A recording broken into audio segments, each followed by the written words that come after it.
Kok belum tidur? Daripada pikiran kita ngawur, Mending kita baca kitab suci aja yuk. biar iman kita subuh.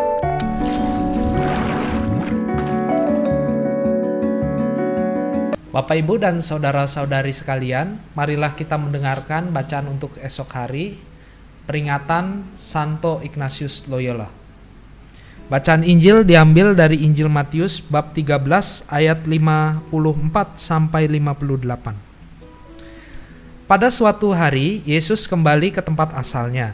Di sana ia mengajar orang-orang di rumah ibadat. Orang-orang takjub dan berkata kepadanya, "Dari manakah diperolehnya hikmat itu? Bukankah dia itu anak tukang kayu? Bukankah ibunya bernama Maria dan saudaranya Yakobus, Yusuf, Simon dan Yudas? Dari mana diperolehnya semua itu?" Lalu mereka kecewa dan menolak dia. Maka Yesus berkata kepada mereka, "Seorang nabi dihormati di mana-mana kecuali di tempat asalnya sendiri dan di rumahnya." Karena ketidakpercayaan mereka itu, maka Yesus tidak mengerjakan banyak mujizat di situ. Demikianlah Injil Tuhan. Terpujilah Kristus. Romo, Ya. ini mempertanyakan hikmat Tuhan Yesus. Ya. Dari mana asalnya hikmat Yesus? Dari mana asalnya dia bisa menyembuhkan banyak orang? Kan dia anak tukang kayu. Iya, jadi memang keberatan orang-orang di tempat asalnya Yesus itu karena mereka tahu Yesus itu anaknya siapa. Mereka tahu mungkin rumahnya di mana. Mereka juga tahu pekerjaan bapak ibunya apa, tukang kayu. Tapi kok yang mereka lihat ini Yesus ini bisa mengajar. Mereka juga nggak pernah dengar nih Yesus belajar agama di mana. Karena mungkin pada waktu itu kan berpikir bahwa yang boleh memiliki hikmat yang memang khusus belajar agama, misalnya kayak Rasul Paulus itu kan belajar agama dia. Jadi dia pantas untuk ngomong di depan banyak orang dan mengajar. Dalam arti tertentu mau memperlihatkan kepada kita bahwa hikmat dari Allah itu tidak boleh kita persempit ya. Hanya untuk golongan-golongan tertentu. Jadi hikmat cuma datang dari orang-orang yang pinter. Ya, orang sederhana juga bisa memberikan kita hikmat gitu loh ya. Frater punya pengalaman nggak? Kalau Punya mendapatkan hikmat dari perjumpaan dengan orang-orang yang biasa-biasa aja sebetulnya dalam situasi yang biasa, dalam situasi yang sederhana. iya Romo, waktu itu saya punya pengalaman waktu itu kan pelayanan bersama komunitas kasih Tuhan di penjara di lapas Cipinang. Waktu itu saya masih tingkat 3 menjelang tingkat 4 gitu kurang lebih. Nah, pelayanan di penjara setiap hari Minggu. Jadi kami hadir ke sana. Nah, pas pelayanan itu saya tuh didatengin bapak-bapak Romo.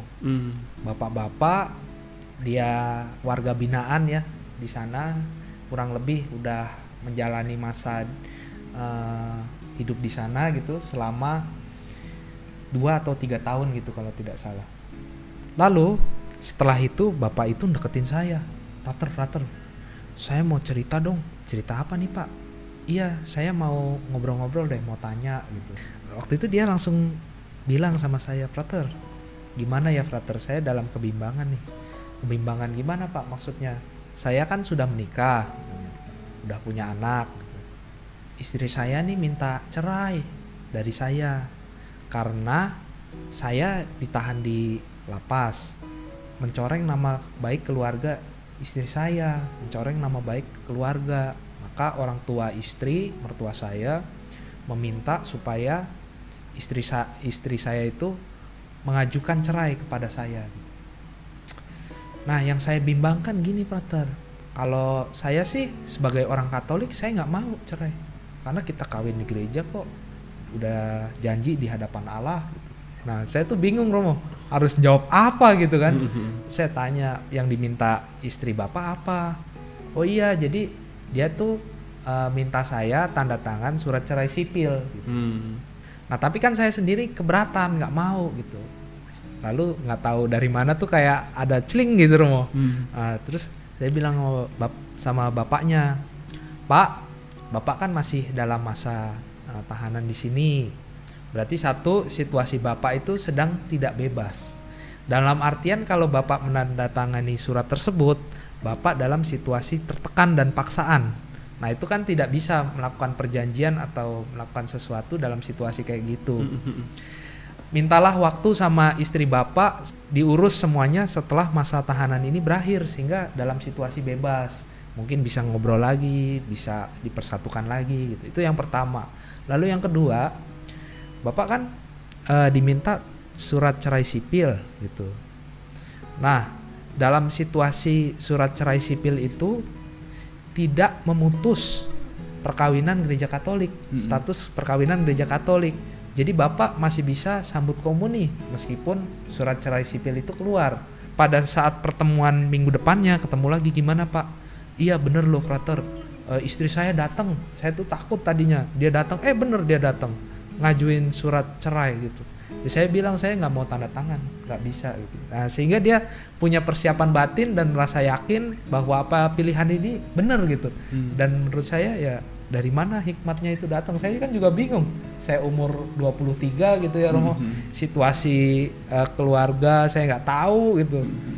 Apalah saya ini gitu, waktu itu saya mempertanyakan itu. Tapi pada saatnya saya yakin bahwa selama saya berjalan bersama Tuhan, Dialah yang memberikan hikmat, bisa di mana saja, kapan saja, dan bahkan melalui Bapak itu saya bisa belajar tentang kehidupan. Gitu Romo. Nah, saudara-saudara yang terkasih, seperti pengalaman Frater, kadang-kadang dalam hidup juga kita itu punya kebiasaan seperti itu ya, bahwa hikmat itu kita golong-golongkan datangnya, apalagi kalau sudah mulai main-main usia nih, ya. Jadi bisa terjadi bahwa yang tua itu nggak mau tuh yang denger anak-anak yang muda. Apa kamu kan masih muda. Apa kamu kan belum punya pengalaman. Itu kadang-kadang terjadi begitu. Ya, bener sih, memang yang tua itu lebih berpengalaman. Tapi kan hikmat dari Allah itu nggak ditentukan dengan usia seperti itu. Kadang-kadang saya juga sebagai imam bisa dikatakan masih muda juga. Kadang-kadang juga saya masih diajarin kok sama anak kecil. Ya.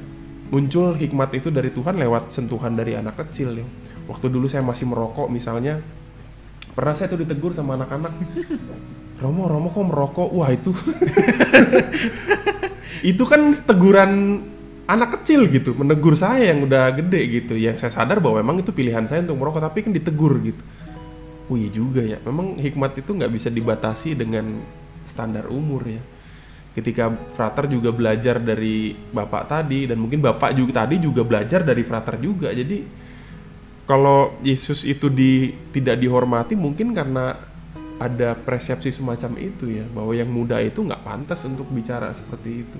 Tetapi dengan kisah seperti ini harusnya kita bisa punya pemahaman yang baru, bahwa hikmat Allah, kebijaksanaan Allah itu bisa datang dari manapun, dari siapapun, bahkan dari orang-orang yang lebih muda dari kita bisa, bahkan dari orang-orang yang mungkin pendidikannya lebih rendah misalnya, atau mungkin mereka yang belum punya pengalaman, mungkin juga mereka bisa memberikan hikmat itu buat kita.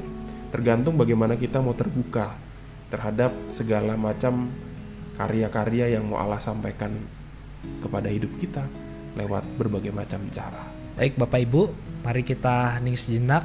Semoga hikmat yang Tuhan berikan kepada kita sekecil apapun bisa kita syukuri dan menjadi bekal hidup kita. Mari kita hening sejenak.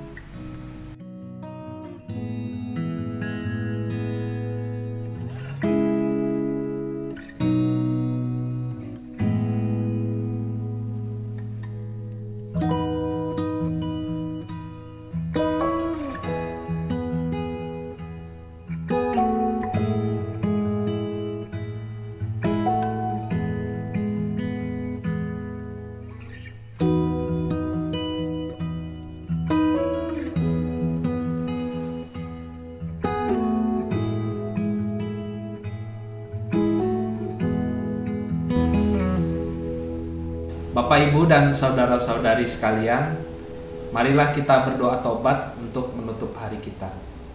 Dalam nama Bapa dan Putra dan Roh Kudus. Amin. Allah yang Maha Rahim, aku menyesal atas dosa-dosaku. Aku sungguh patut Engkau hukum, terutama karena aku telah tidak setia kepada Engkau yang Maha Pengasih dan Maha Baik bagiku. Aku benci akan segala dosaku dan berjanji dengan pertolongan rahmat-Mu hendak memperbaiki hidupku dan tidak akan berbuat dosa lagi. Allah yang Maha Murah, ampunilah aku orang berdosa.